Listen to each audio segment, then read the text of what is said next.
The Falls presents Agatha Christie's The Big Four, The Unexpected Guest. I have met people who enjoy a channel crossing. Men who can sit calmly in their deck chairs and, on arrival, wait until the boat is moored, then gather their belongings together without fuss and disembark. Personally, I can never manage this. From the moment I get on board, I feel that the time is too short to settle down to anything. I move my suitcases from one spot to another, and if I go down to the saloon for a meal, I bolt my food with an uneasy feeling that the boat may arrive unexpectedly whilst I am below. Perhaps all this is merely a legacy from one's short leaves in the war, when it seemed a matter of such importance to secure a place near the gangway, and to be amongst the first to disembark lest one should waste precious minutes of one's 3 or 5 days' leave. On this particular July morning, as I stood by the rail and watched the white cliffs of Dover drawing nearer, I marveled at the passengers who could sit calmly in their chairs and never even raise their eyes for the first sight of their native land. Yet perhaps their case was different from mine. Doubtless many of them had only crossed to Paris for the weekend, whereas I had spent the last year and a half on a ranch in the Argentine. I had prospered there, and my wife and I had both enjoyed the free and easy life of the South American continent. Nevertheless, it was with a lump in my throat that I watched the familiar shore draw nearer and nearer. I had landed in France 2 days before, transacted some necessary business, and was now en route for London. I should be there some months, time enough to look up old friends, and one old friend in particular. A little man with an egg-shaped head and green eyes, Hercule Poirot. I proposed to take him completely by surprise. My last letter from the Argentine had given no hint of my intended voyage. Indeed, that had been decided upon hurriedly as a result of certain business complications, and I spent many amused moments picturing to myself his delight and stupefaction on beholding me. He, I knew, was not likely to be far from his headquarters. The time when his cases had drawn him from one end of England to the other was past. His fame had spread, and no longer would he allow one case to absorb all his time. He aimed more and more, as time went on, at being considered a consulting detective, as much a specialist as a Harley Street physician. He had always scoffed at the popular idea of the human bloodhound who assumed wonderful disguises to track criminals, and who paused at every footprint to measure it. "No, my friend Hastings," he would say. "We leave that to Giroux and his friends. Hercule Poirot's methods are his own. Order and method and the little gray cells. Sitting at ease in our own armchairs, we see the things that these others overlook, and we do not jump to the conclusion like the worthy Jap." No, there was little fear of finding Hercule Poirot far afield. On arrival in London, I deposited my luggage at an hotel and drove straight on to the old address. What poignant memories it brought back to me! I hardly waited to greet my old landlady, but hurried up the stairs 2 at a time and rapped on Poirot's door. "Enter!" "Then," cried a familiar voice from within. I strode in. Poirot stood facing me. In his arms he carried a small valise, which he dropped with a crash on beholding me. "Mon ami Hastings," écriait. "Mon ami Hastings." And, rushing forward, he enveloped me in a capacious embrace. Our conversation was incoherent and inconsequent. Ejaculations, eager questions, incomplete answers, messages from my wife, explanations as to my journey, were all jumbled up together. "I suppose there's someone in my old rooms?" I asked at last, when we had calmed down somewhat. "I'd love to put up here again with you." Poirot's face changed with startling suddenness. "Mon Dieu!" "But what a chance épouvantable. Regard around you, my friend." For the first time I took note of my surroundings. Against the wall stood a vast ark of a trunk of prehistoric design. Near to it were placed a number of suitcases, ranged neatly in order of size from large to small. The inference was unmistakable. "You are going away?" "Yes." "Where to?" "South America." "What?" Yes, it is a droll farce, is it not?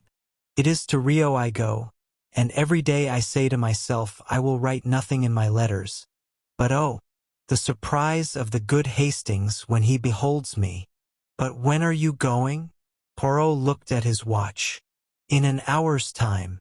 I thought you always said nothing would induce you to make a long sea voyage? Poirot closed his eyes and shuddered. Speak not of it to me, my friend. My doctor, he assures me that one dies not of it. And it is for the one time only. You understand that never, never shall I return. He pushed me into a chair. Come, I will tell you how it all came about. Do you know who is the richest man in the world? Richer even than Rockefeller? Abe Ryland. The American soap king? Precisely. One of his secretaries approached me. There is some very considerable, as you would call it, hocus-pocus going on in connection with a big company in Rio.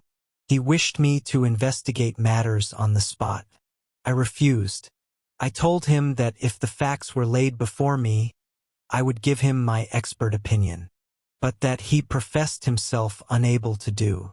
I was to be put in possession of the facts only on my arrival out there. Normally, that would have closed the matter. To dictate to Hercule Poirot is sheer impertinence. But the sum offered was so stupendous that for the first time in my life I was tempted by mere money. It was a competence, a fortune, and there was a second attraction, you, my friend. For this last year and a half I have been a very lonely old man. I thought to myself, why not? I am beginning to weary of this unending solving of foolish problems. I have achieved sufficient fame. Let me take this money and settle down somewhere near my old friend. I was quite affected by this token of Poirot's regard. So I accepted, he continued. And in an hour's time I must leave to catch the boat train. One of life's little ironies, is it not? But I will admit to you, Hastings, that had not the money offered been so big, I might have hesitated. For just lately I have begun a little investigation of my own. Tell me, what is commonly meant by the phrase, the Big Four? I suppose it had its origin at the Versailles Conference, and then there's the famous Big Four in the film world, and the term is used by hosts of smaller fry. I see, said Poirot thoughtfully. I have come across the phrase, you understand, under certain circumstances where none of those explanations would apply. It seems to refer to a gang of international criminals or something of that kind. Only what? I asked as he hesitated. Only that I fancy that it is something on a large scale. Just a little idea of mine, nothing more. But I must complete my packing. The time advances. Don't go, I urged. Cancel your passage and come out on the same boat with me. Poirot drew himself up and glanced at me reproachfully. It is that you do not understand. I have passed my word, you comprehend, the word of Hercule Poirot. Nothing but a matter of life or death could detain me now. And that's not likely to occur, I murmured ruefully, unless at the 11th hour, the door opens and the unexpected guest comes in. I quoted the old saw with a slight laugh, and then, in the pause that succeeded it, we both started as a sound came from the inner room. What's that? I cried. Ma foi, retorted Poirot. It sounds very like your unexpected guest, in my bedroom. But how can anyone be in there? There's no door except into this room. Your memory is excellent, Hastings. Now for the deductions. The window, but it's a burglar then? He must have had a stiff climb of it. I should say it was almost impossible. I had risen to my feet and was striding in the direction of the door when the sound of a fumbling at the handle from the other side arrested me. The door swung slowly open. Framed in the doorway stood a man.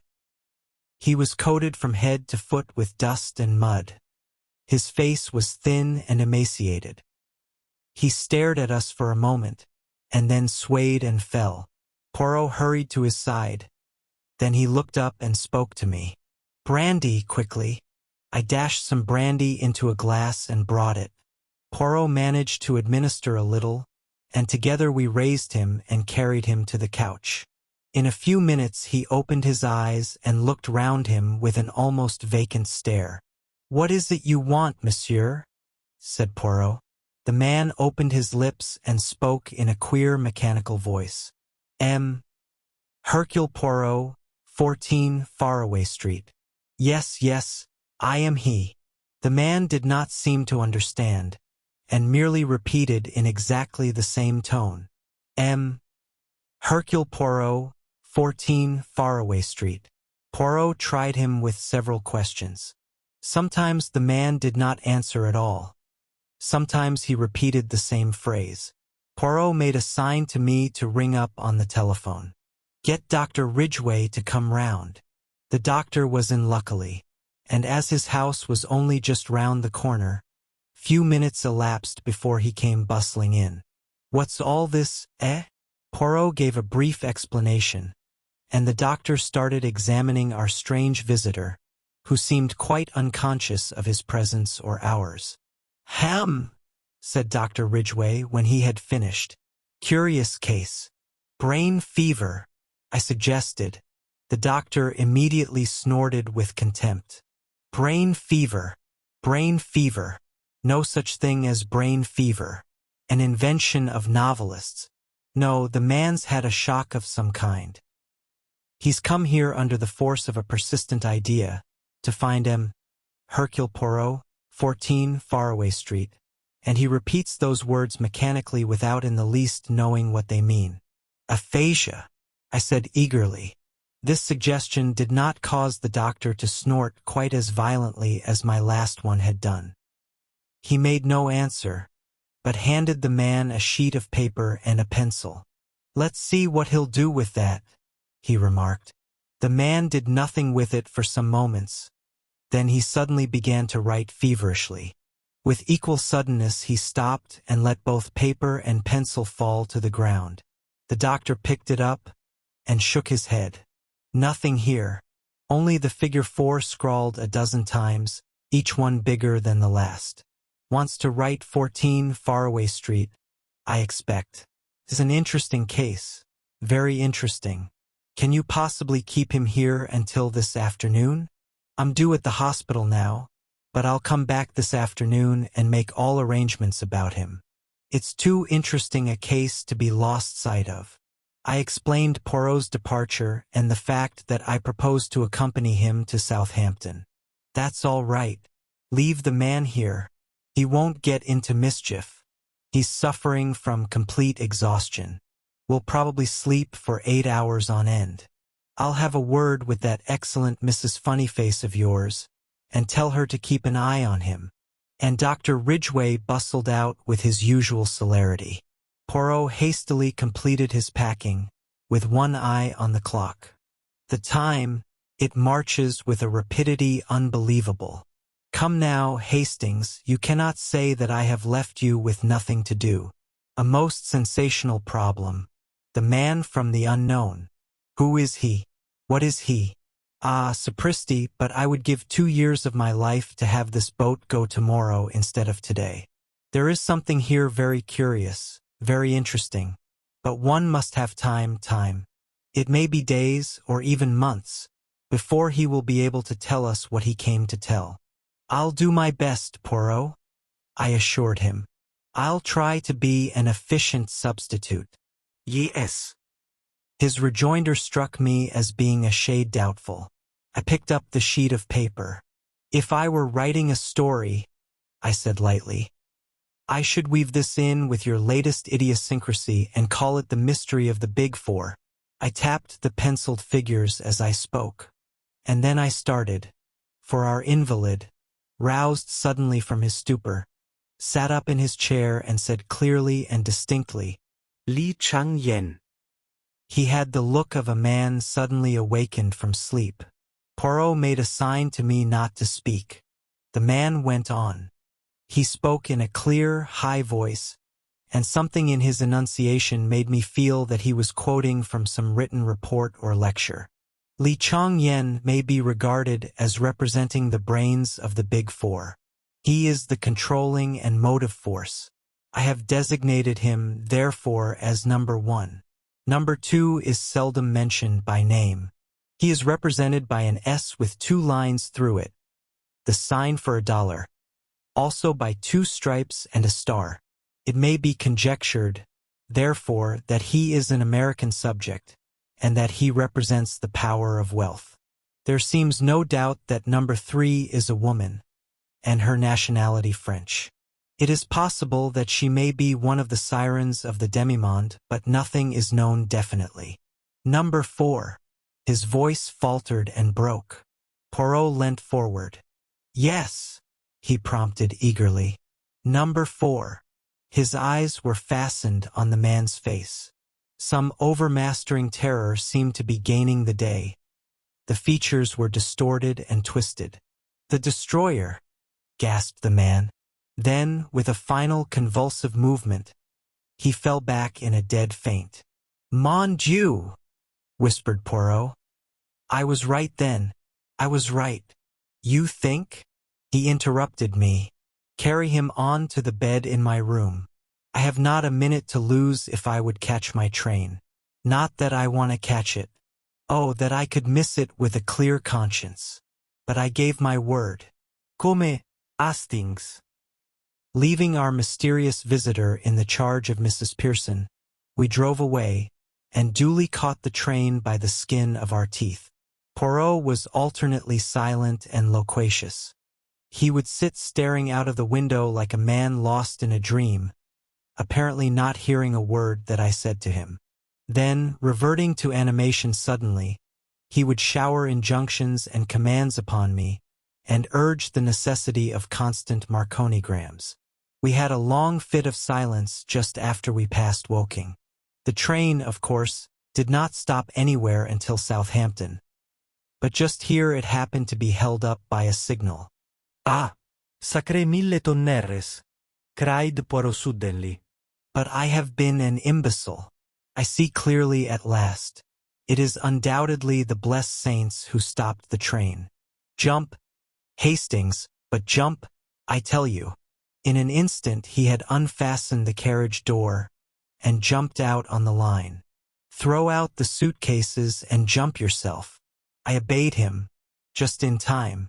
As I alighted beside him, the train moved on.